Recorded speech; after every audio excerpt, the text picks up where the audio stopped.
Namaste and welcome. Today, we are honored to be joined by Swami Chidananda Puri, a prominent spiritual leader, Vedanta teacher, and social reformer in the lineage of Adi Shankaracharya.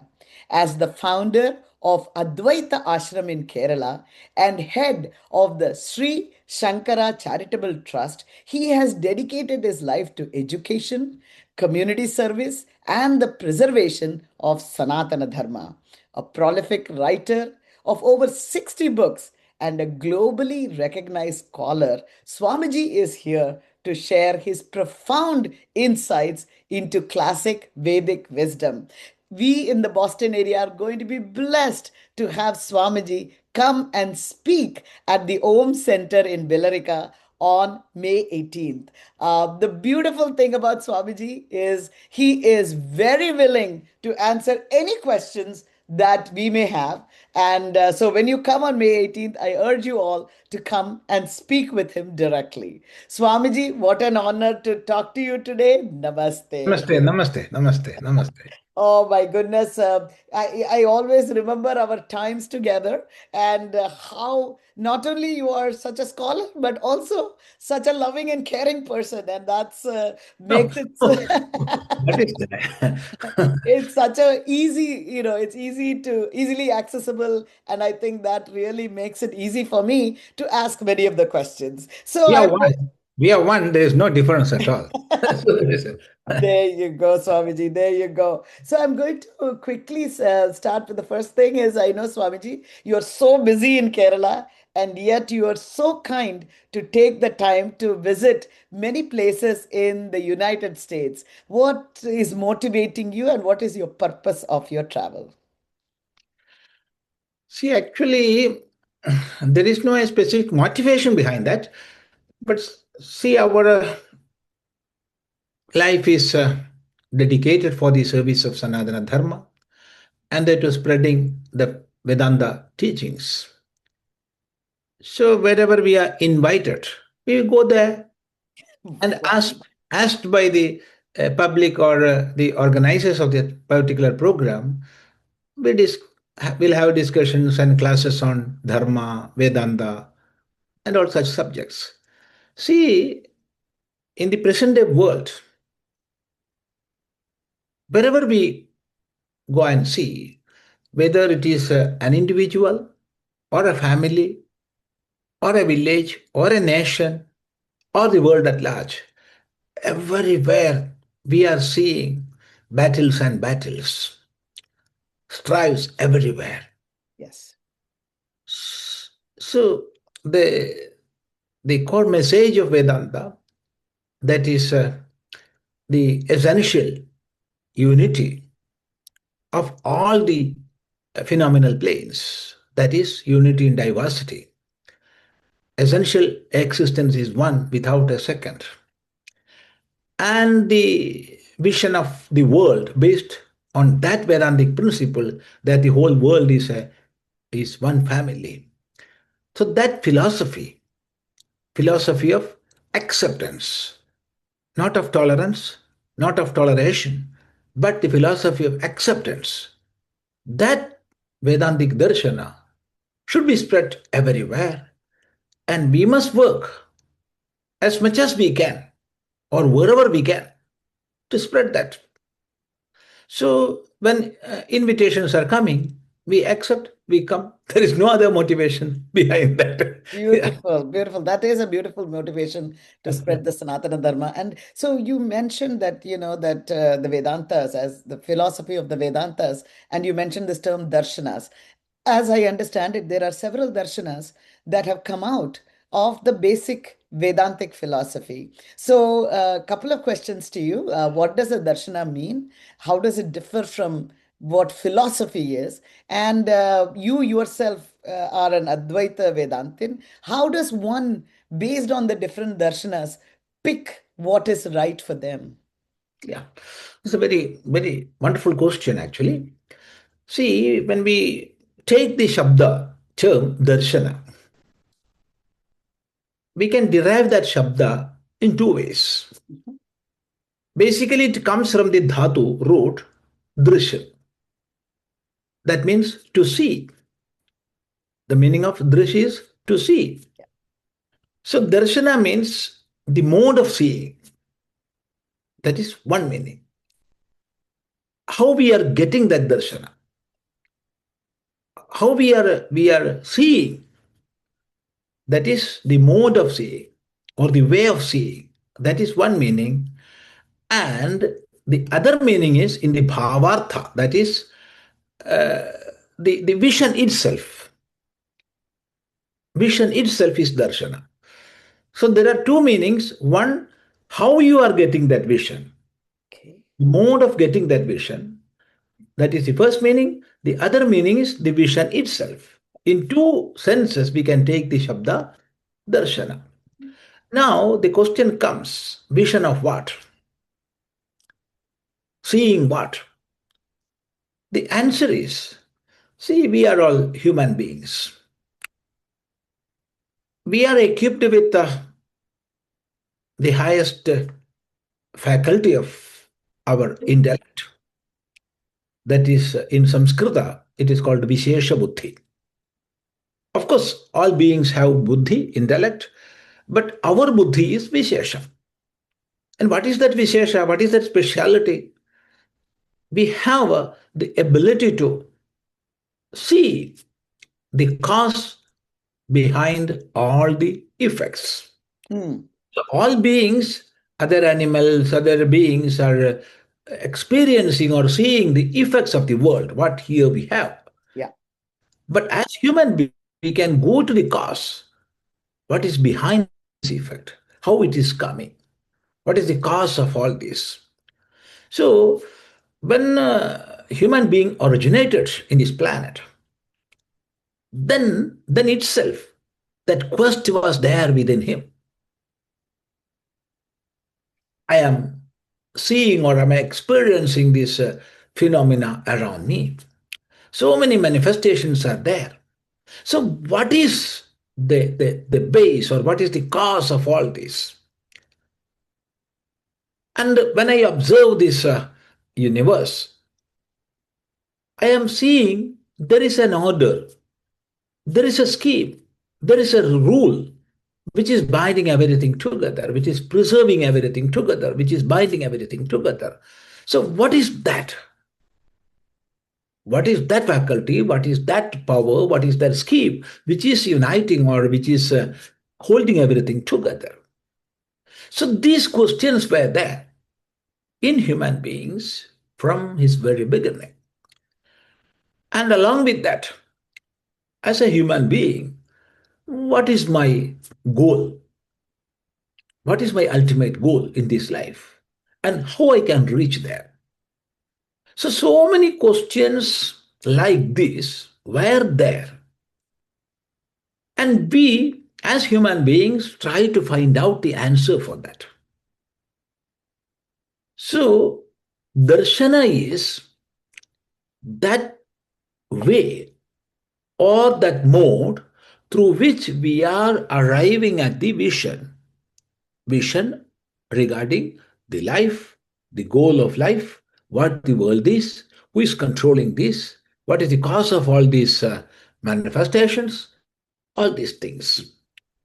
So, darshana means the state of having that vision or the way through which we are getting that vision. So, there are so many darshanas. When we uh, learn from the Bharatiya perspective, mainly darshanas are divided into two. One is Nastika Darshana and the other is Astika Darshana. What is the difference? Astika Darshana is based all our analysis, interpretations, studies, everything on the Vedas. That is accepting the primary source, Veda as the primary source of knowledge or the basic means of knowledge.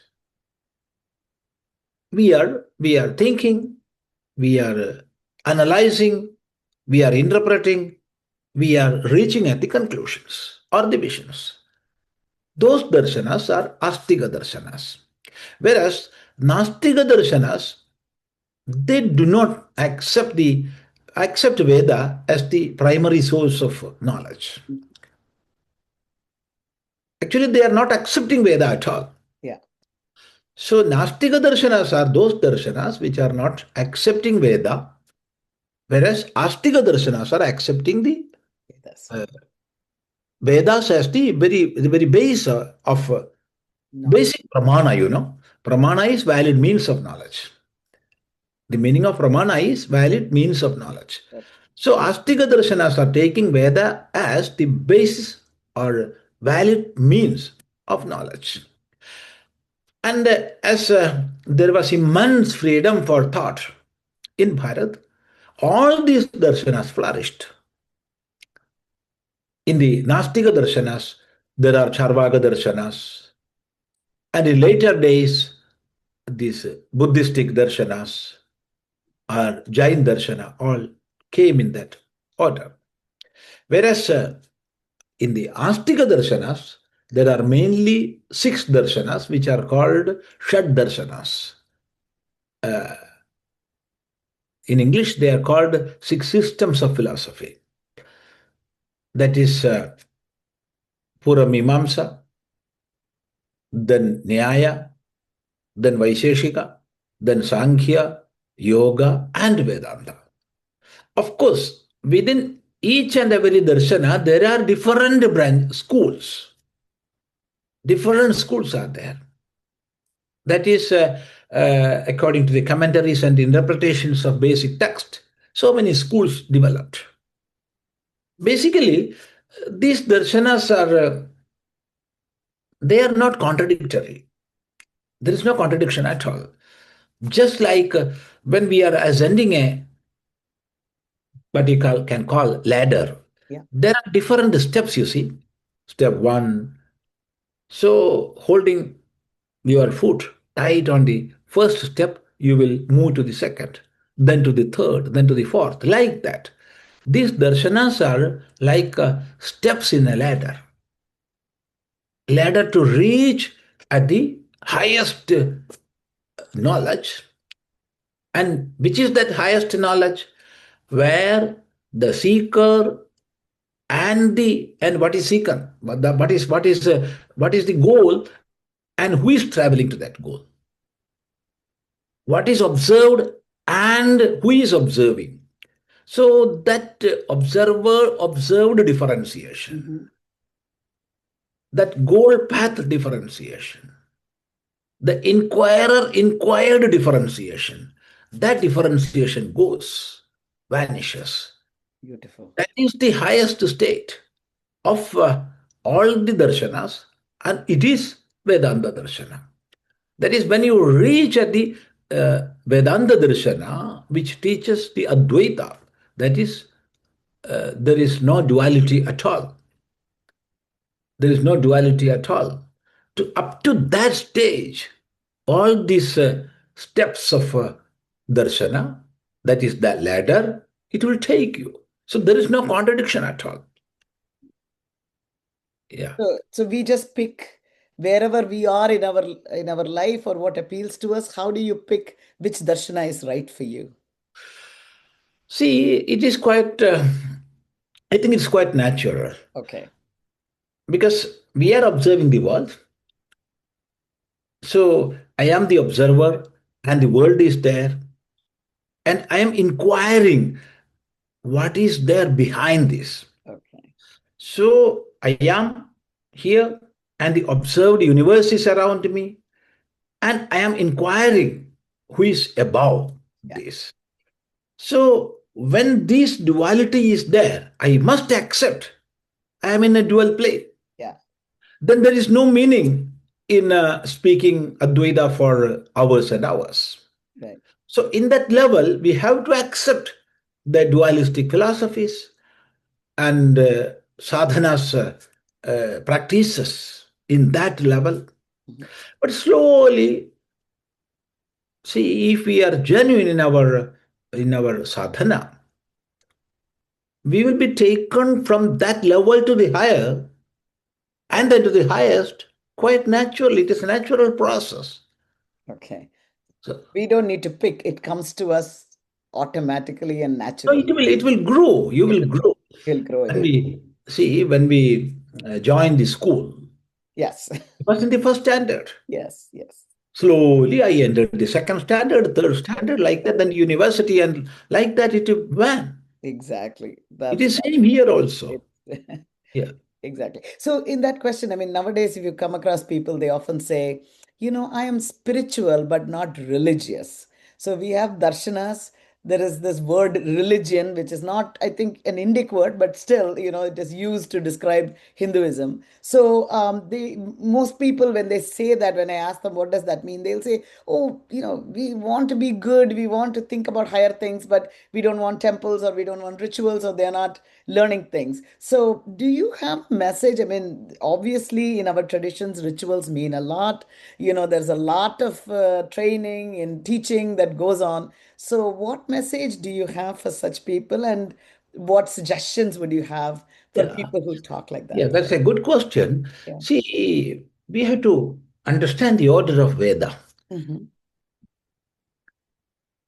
Veda we can divide into two, that is Karmakanda and Jnanakanda. Mm. That means in the initial stage, so many karmas are there, so many, and so many praises, so many mantras in praise of different devatas, Yeah. and so many rituals making use of such mantras. All are there in the first part, which is called Karmakanda, and slowly we are going to the Jnanakanda. Hmm. That is, as you do different karmas, your own intellect is getting more and more sharp, and your own mind is becoming more and more pure. So, with the purity of mind and sharpness of intellect, with that only you can go to the highest thinking or highest introspection. So, it is not possible without that purity and sharpness. In the same way, in our life, rituals, practices, worships, all are essential to make our mind more and more pure and our intellect more and more sharper. Without having that, simply saying I am spiritual, it won't do. Speaking something, of course, it is acceptable, but in the practical life, there is no value at all for that. Ah. So, we have to be uh, ritualistic, doing all our prescribed rituals and worship patterns in life, and slowly getting more and more sharper intellect. With that, we can go to Upanishads or Vedantic studies. So, Yeah. speaking, I am spiritual. It won't. It won't. If you are really spiritual, okay, that is all right. Then you don't need any religion at all. Because, see, first of all, we must have a discipline in our own life. Mm. From where you get that? From disciplined practices. Practices. That's Yeah. Without that, we won't get discipline at all. right. Right. So it's hard to connect or think about other things without that pure mind, without the discipline. So there certainly is great room, and that's why the great sages, came up with these ritual practices. If not, Yeah. they Yeah. would not have put it out. So, For and actually, example, see, for temple worship, you yeah, see, if we are worshipping regularly with that real thirst and devotion, slowly that will lead us to a state of parabhakti. Then this temple is irrelevant, of course. But till that point, you must have this. you have a silence. Makes Yeah. sense. Yeah. Sense. So actually, I wanted to ask you in that context, in the Vedic rituals, the homam or havan, those are all very, very, seems very important for all our Yeah. samskaras. We have that. So I'd love to know, but we don't do a havan every day, right? So what is the relevance of that to everyday practice? And also, what is the difference between homam and agnihotram and a yajna? I think they are three different things, so I'd love to know more about that. Yeah. See, in our tradition, there are different karmas. Mainly, there are four karmas as per the Vedic tradition: Nitya, Naimitika, Kamya, and Prayashchita. So each and every individual must perform all these. Mhm. So Nitya karmas are those karmas which an individual is supposed to do all the day without fail, every day. And Naimitika karmas are those karmas which have to be performed when time comes, not daily. For example, uh, you are doing vivaha samskara. Daily you need not do vivaha. Right. Vivaha, then tomorrow divorce, again the day after tomorrow again vivaha. No, vivaha is once. In the same way, all the Naimitika karmas are like that. Yeah. Then Kamya karma, when you wish for something higher, you must strive for that, you must work for that. Such karmas like yagas, they are kamya karmas. And then prayashchita karmas, when a sense of committing sin comes, to purify yourself, your own mind, you have to undergo certain prayashchita karmas. So, first and most important karma are these nitya karmas. That every day we have to follow that, we have to do that, perform that, diligently we have to follow. So, there are five karmas among Nitya karmas, which we call Panchamahayajnas. And first among them is Deva Yajna. According to our Purva Acharyas, the most important Deva Yajna is Homa, Agnihotra. So daily we have to do Agnihotra. Okay. That is with the help of mantras. We are offering the prescribed in the prescribed way to the prescribed deities or devatas, the prescribed habits. Okay. So there are different Agnihotras, but daily we have to perform Agnihotra in a simple way. Both man and woman can do this. Mm. Everybody have to do. So what is Homa? Where this habits is offered in Agni with the use of proper or prescribed mantras. Agnau huyate idi agnihotram. Okay. Agnau huyate idi agnihotram. That is in which we are offering different habits in the Agni. Agnau. Agnau means in the Agni, in the fire, that is Agnihotra. And there are different types of Agnihotra, beginning from daily Homa, simple Agnihotras, to Yagas. Yagas, there are different types of yagas. For example, Soma Yaga is there, Adhiratra is there, Vajapaya is there. So many complex yagas are there like Vajapaya. So, all they are yagas. When we say Agnihotra, it includes all these. Okay. Homa, simple Homa, to Very very complex. complex Vajpaya, like all are Agnihotras. Yeah. Because the process of offering into Agni is there. It's God. Yes. Makes But sense. when you say Yajna, it is something different. See, the Dhatu, Yaj, both the terms Yaga and Yajna are derived from the same Dhatu. Mhm. Even though they are derived from the same Dhatu, the contextual meaning differs.